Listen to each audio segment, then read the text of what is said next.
Bum bum bum bum bum bum bum bum bum bum bum bum. The Peter Dislike Show. Bum bum bum bum bum bum bum. So this is my new favorite metal to stack. Take a guess at what it is before I tell you guys. This is indium, and I have 4 kilograms of indium so far. We only mine about, if I remember correctly, 700 tons of indium every year, and indium is a relatively newly discovered metal, so there's a lot less of it compared to gold, and even compared to platinum and palladium.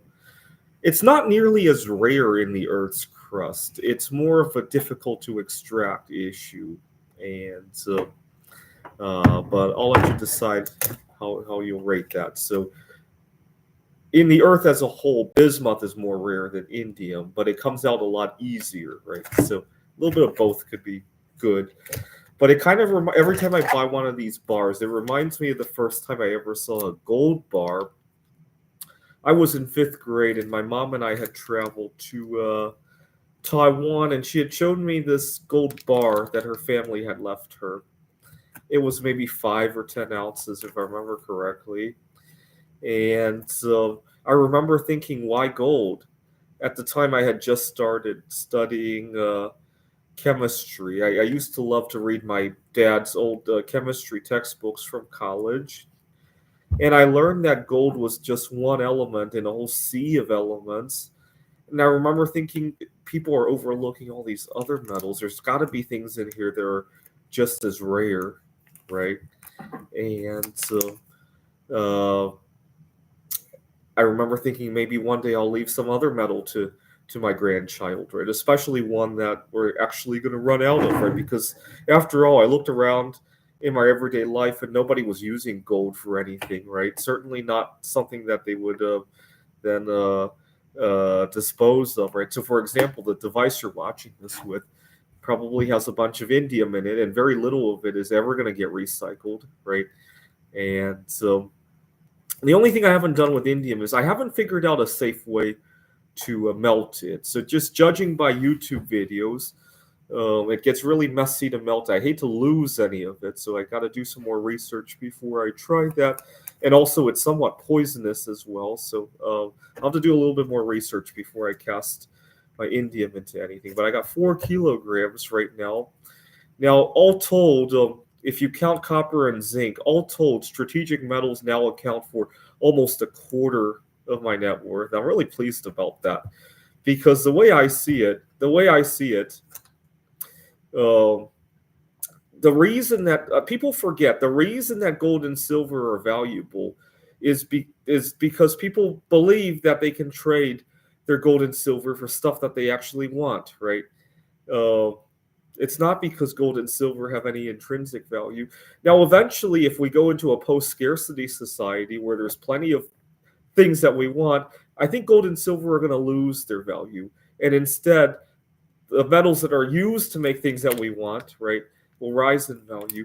So, for example, in 1971, there was this Filipino locksmith who was treasure hunting and had found a 1 ton gold Buddha, and President Marcos had confiscated it. Eventually, his family sued Marcos and won, and the Marcos family was ordered to return the gold Buddha, but apparently substituted something made of bronze or some other metal. It wouldn't surprise me if that bronze Buddha were worth more than gold one day, right?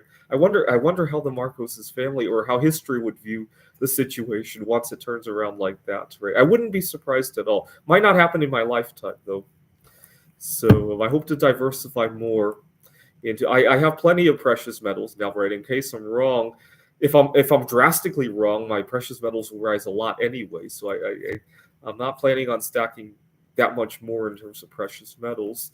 But in the coming years, I hope to diversify into even more strategic metals, right? I'm looking for an opportunity to buy iridium eventually. Iridium is very volatile.